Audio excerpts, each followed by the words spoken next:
आप लोगों की रिक्वेस्ट पर ये एप्पल साइडर विनेगर वाला वीडियो मैं बना रहा हूँ। कुछ लोगों को ये लगता है कि एप्पल साइडर विनेगर एक चीट कोड है कि जब भी आपको कुछ चीटिंग करनी हो तो खाने से पहले आप एप्पल साइडर विनेगर को पानी में घोल के पी लीजिए, फिर थोड़ी देर बाद जो मन करे वो खा लीजिए। ब्लड शुगर लेवल जो है वो स्पाइक नहीं करेगा। और सोशल मीडिया पर जब आप इसके बारे में वीडियोस देखेंगे तो मेनली 3 बेनिफिट पे बहुत ज़्यादा लोग एम्फसाइज करते हैं कि एप्पल साइडर विनेगर को रेगुलरली कंज्यूम करने से आपकी डायबिटीज़ कंट्रोल में हो जाती है, आपका वजन घट जाता है, और ये भी कहते हैं कि लीवर का डिटॉक्सिफिकेशन हो जाता है। तो आज के इस वीडियो में एप्पल साइडर विनेगर का डीप साइंटिफिक एनालिसिस करेंगे और ये समझेंगे कि जो ये लोग बता रहे हैं इतने सारे बेनिफिट, ये सचमुच में बेनिफिट मिलता है या यूं ही मीडिया में हाइप क्रिएट किया हुआ है। तो चलिए जानते हैं एप्पल साइडर विनेगर के बारे में कंप्लीट डिटेल।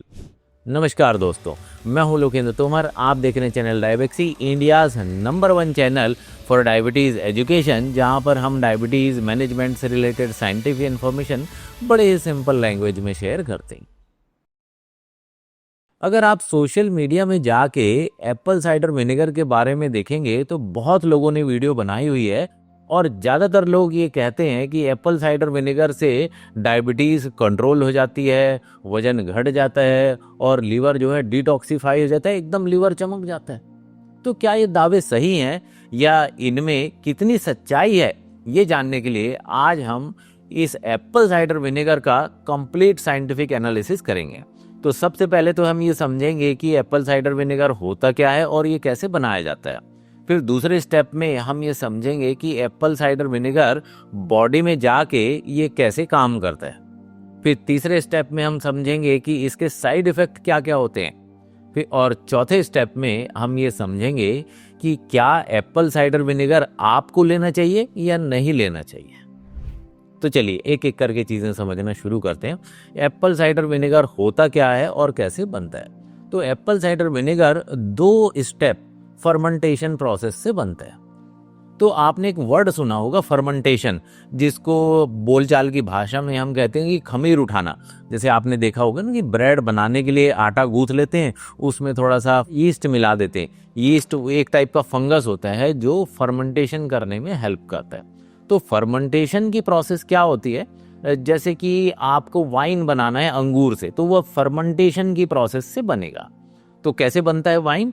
आपने अंगूर लिया, उसको क्रश कर दिया, फिर उसमें पानी मिला दिया, फिर उसमें आपने ये यीस्ट मिला दिया। तो यीस्ट क्या काम करता है? अंगूर के अंदर जो ग्लूकोज है उसको वो अल्कोहल में कन्वर्ट कर देता है।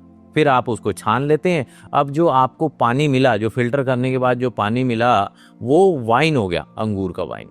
तो इसी तरीके से आप एप्पल से भी वाइन बना सकते हैं। तो जो एप्पल की जो वाइन होती है उसको एप्पल साइडर कहते हैं। तो एप्पल साइडर कैसे बनेगा? आपने एप्पल लिया, उसके छोटे छोटे पीसेस काट लिए, उसमें फिर पानी मिला दिया, उसमें थोड़ा सा यीस्ट रख दिया और उसको सही टेम्परेचर पे रख दिया कुछ समय के लिए।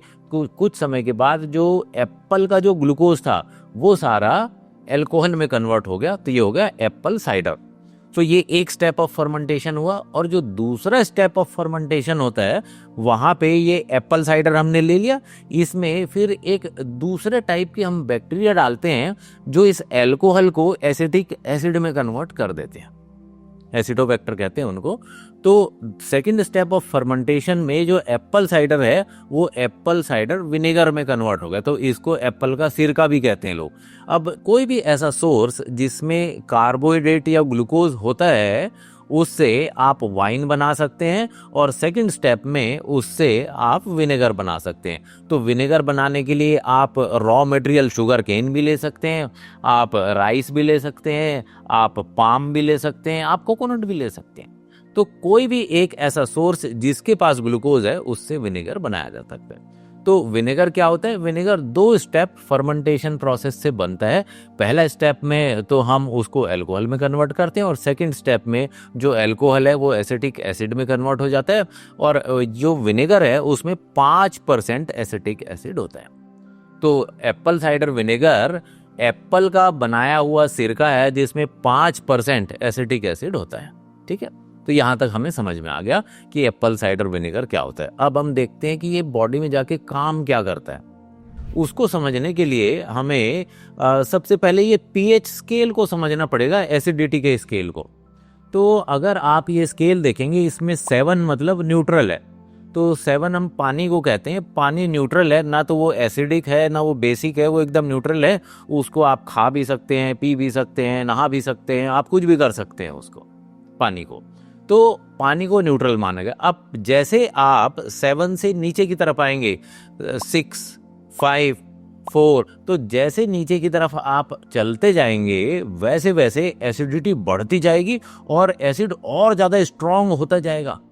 मतलब समझ लीजिए कि आप 7 को न्यूट्रल मान रहे हैं तो 1 इतना स्ट्रांग एसिड होगा कि अगर आप उसमें उंगली डालेंगे तो आपकी उंगली जल जाएगी, इतना स्ट्रांग एसिड होता है। ठीक है। और 7 से ऊपर 8, 9, 10 जैसे जैसे ऊपर आप चलते जाएंगे ऐसे ये एल्कलाइन होता जाता है। और 14 नंबर जैसे सबसे ऊपर वाला एल्कलाइन है, उसमें आप उंगली डालेंगे तो वहां पे भी आपकी उंगली जल जाएगी।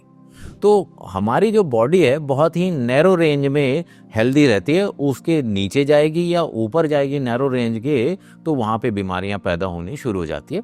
तो अब हम एप्पल साइडर विनेगर के कॉन्टेक्स्ट में जब हम ये देख रहे हैं एसिडिटी वाला पैरामीटर, तो अब हम इसको समझने की कोशिश करते हैं। तो जो हमारा स्टमक है, जो पेट है, उसमें ऑलरेडी एसिड होता है। यहाँ पे जो एसिड होता है उसको कहते हैं हाइड्रोक्लोरिक एसिड। और हमारे पेट का जो एसिड है वो बहुत ही ज़्यादा स्ट्रॉन्ग एसिड होता है। इसका पीएच वैल्यू 1 से 2 के बीच में कुछ होता है।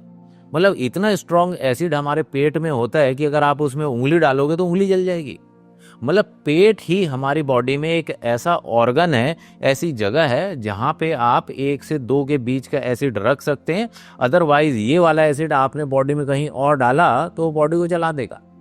और जो एप्पल साइडर विनेगर हम यूज़ करते हैं, ये विनेगर में जो एसिड होता है, एसिटिक एसिड, इसका पीएच 3 और 4 के बीच में होता है। मतलब ये भी स्ट्रॉन्ग एसिड है।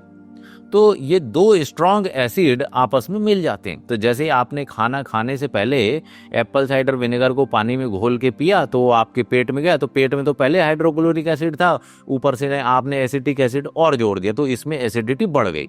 एसिडिटी बढ़ गई, अब आप यहाँ पे खाना भेजते हैं तो खाना पेट में जाता है। तो पेट में जब खाना जाता है तो इस एसिड के साथ में मिक्स हो जाता है। तो एसिड के साथ मिक्स होने के 2 मेन फायदे होते हैं। तो एक तो कि भाई जो बैक्टीरिया अगर खाने से कुछ गया तो इतना स्ट्रॉन्ग एसिड में बैक्टीरिया भी जिंदा नहीं रह पाता, बैक्टीरिया मर जाता है। और दूसरा जो प्रोटीन है उसको ये ब्रेक डाउन कर देता है, क्योंकि प्रोटीन जो है बहुत ही कॉम्प्लेक्स स्ट्रक्चर है। तो कॉम्प्लेक्स स्ट्रक्चर को जो स्ट्रॉन्ग एसिड है ये उसको प्रेसिपिटेट कर देता है और उसका ब्रेक डाउन चालू कर देता है। तो ये 2 हमें मेजर फायदे दिखाई दिए। तो हमने खाना खाया, पेट में गया, पेट में एसिड था, एसिड के साथ वो खाना मिक्स हो गया। अब जो डाइजेशन का जो मेन प्रोसेस शुरू होता है वो स्मॉल इंटेस्टाइन में शुरू होता है। ये पेट यहाँ खत्म होता है, यहाँ पे एक दरवाजा लगा हुआ है और इस दरवाजे के बाद स्मॉल इंटेस्टाइन शुरू होता है। अब जो ये पेट है, पेट तो बहुत खूंखार है, पूरा एसिड जो है अपने अंदर रख लेता है। लेकिन जो स्मॉल इंटेस्टाइन जो शुरू होगा ये छुई मुई है। इसको जो पीएच है वो 7.5 की रिक्वायरमेंट होती है। अगर इससे कम पीएच मतलब ज़्यादा एसिडिक मटेरियल यहाँ पे गया तो ये जो है जल जाएगा। यहाँ पे जो जैसे अल्सर कहते हैं ना, तो अल्सर हो सकते हैं यहाँ पे। तो अब क्या हुआ कि पेट में एसिड था खूब सारा, उसमें खाना था, उसमें हाइड्रोक्लोरिक एसिड भी था, एसिटिक एसिड भी था। वो खाना स्मॉल इंटेस्टाइन में गया। तो जैसे ही वो स्मॉल इंटेस्टाइन में जाता है वहां पे बहुत सारा एसिड पहुंच गया। तो वहां पे एस सेल्स होती हैं। जैसे ये दरवाजा खुलता है इसके नजदीक में एस सेल्स होती हैं। ये एस सेल्स सेक्रेटरी सेल्स कहते हैं उनको। तो ये सेल्स देखती हैं अरे बाप रे बहुत सारा एसिड आ गया, तो ये सिग्नल भेजती हैं और 2 लोग इनकी मदद के लिए आते हैं। तो पहला आदमी जो इनकी मदद करने आता है वो है गॉल ब्लैडर। गॉल ब्लैडर के पास में बाइल जूस होता है। तो ये क्या काम करता है, अपना बाइल जूस फेंकना चालू कर देता है। खूब सारा बाइल जूस इनको देता है और वो बाइल जूस जो एसिड है उसको न्यूट्रलाइज कर देता है। उधर से पेनक्रियाज अपना जूस देता है, पेनक्रियाटिक जूस कहते हैं। तो पेनक्रियाज का जूस जो है उसमें बाइकार्बोनेट आयंस होते हैं और एंजाइम होते हैं। फैट, प्रोटीन और कार्बोहाइड्रेट को डाइजेस्ट करने के लिए जो एंजाइम है वो पेनक्रियाज में ही बनते हैं। और ये इंसुलिन, ग्लूकागॉन ये भी सब वहीं बनता है, पेनक्रियाज। तो पेनक्रियाज बहुत इंपॉर्टेंट ऑर्गन है समझ लीजिए डाइजेस्टिव सिस्टम का। तो अभी हम क्या देख रहे हैं कि पेट में बहुत एसिड वाला खाना था, वो थोड़ा सा खाना स्मॉल इंटेस्टाइन में गया। जैसे ही गया तो पेनक्रियाज से जूस आया और ये गॉल ब्लैडर से जूस आया, बाइल, ये उसके साथ मिक्स हो जाता है और इनकी जो पीएच है जो जूस की वो अराउंड 8 के आसपास होती है, 8 8.5 के आसपास। तो ये जब ये एसिडिक फूड के साथ में जब मिलते हैं तो इसको न्यूट्रलाइज कर देते हैं। लेकिन अभी क्या हुआ, अभी विनेगर की प्रेजेंस के कारण, एसिडिक एसिड की प्रेजेंस के कारण इसकी एसिडिटी हाई है, तो इसको और ज्यादा जूस की जरूरत पड़ती है। तो एस सेल्स जो देखती हैं कि भाई ये ज्यादा एसिड है, ये उसको वहीं पे रोक देती हैं, वहीं पे चक्का जाम हो जाता है, ये फूड आगे नहीं जाने देते। क्योंकि अगर ये फूड आगे जाएगा तो आगे जो फर्दर इंटेस्टाइन है उसको बर्न करेगा, उसमें अल्सर क्रिएट करेगा, तो इसको वहां पे रोक लेता है। तो यहीं पे जो ये रोक ले रहा है, यहीं पे ये एप्पल साइडर विनेगर का फायदा भी नजर आ रहा है और यहीं इसका नुकसान भी नजर आ रहा है। तो फायदा कैसे नजर आ रहा है कि ये जो फूड आया था ये उसको रोक देता है, उसका डाइजेशन को स्लो कर देता है। जब डाइजेशन का प्रोसेस स्लो हो जाएगा तो इसका मतलब जो फूड में ग्लूकोज था वो धीरे धीरे बॉडी के अंदर जाएगा।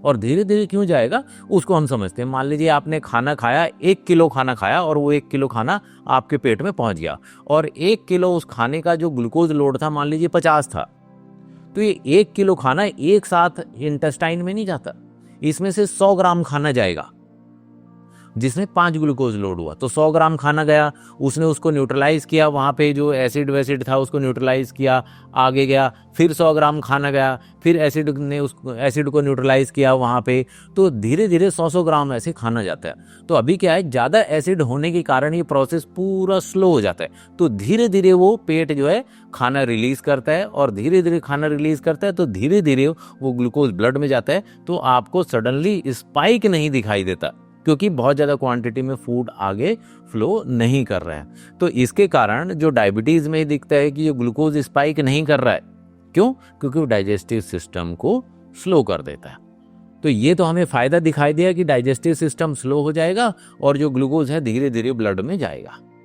यही नुकसान छुपा है कि मान लीजिए किसी को पहले से एसिडिटी की प्रॉब्लम है, पेट में एसिडिटी, गैस, जलन, खट्टी डकारें पहले से आती हैं, अगर आप उसको विनेगर दे देंगे तो उसकी कंडीशन और वर्स्ट हो जाएगी, क्योंकि पहले वो एसिड से परेशान है और ऊपर से आपने और उसमें एसिड डाल दिया।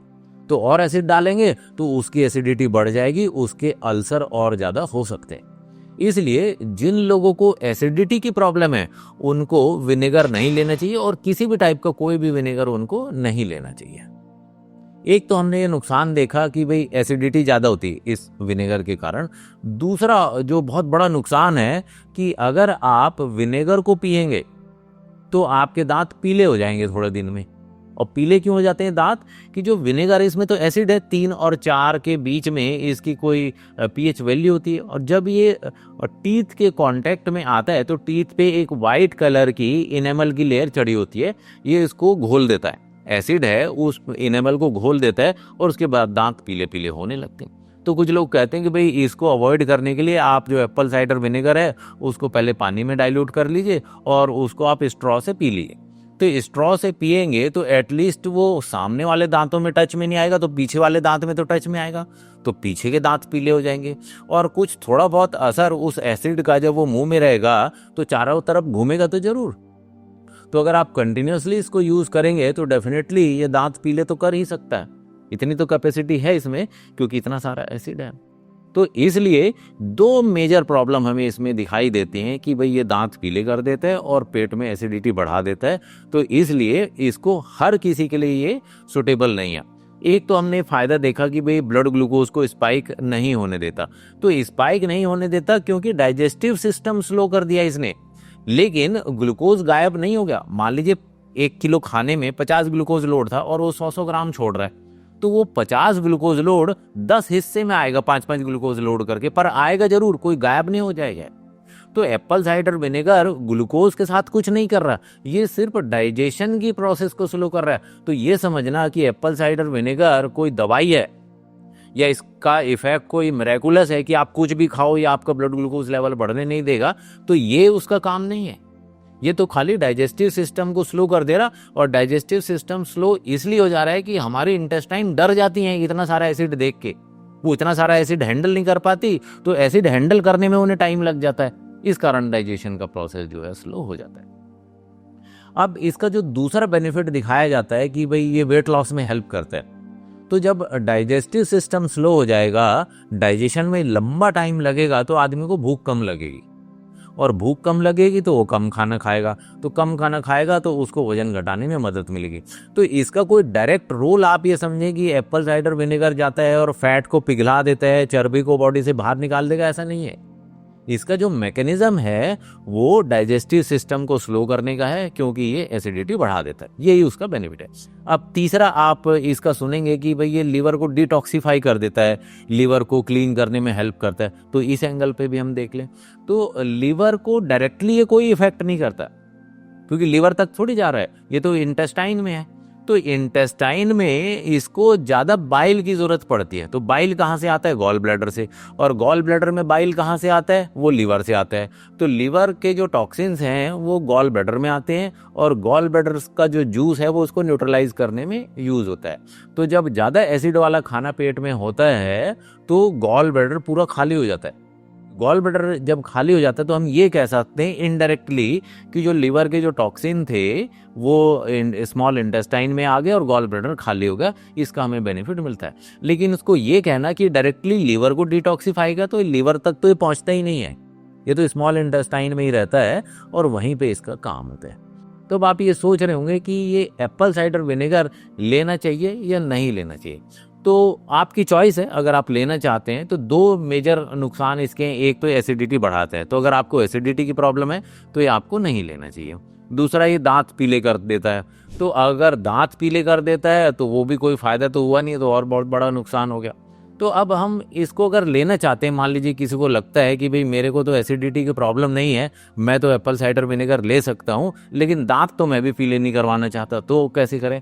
तो इसको लेने का जो सबसे सेफेस्ट तरीका है वो ये है कि आप जब सब्जी बना रहे हो, कुकिंग कर रहे हो, उसी टाइम पे एप्पल साइडर विनेगर थोड़ा सा कुकिंग के समय ही डाल दें, तो उससे ये फूड के साथ मिक्स हो जाता है, तो दांत के डायरेक्ट कॉन्टेक्ट में नहीं आता, तो दांत पीले नहीं करता। और एसिडिटी जो बढ़ाने के काम है वो तो कर ही देगा, क्योंकि फूड के साथ जैसे ही पेट में जाएगा तो एसिडिटी बढ़ा देगा।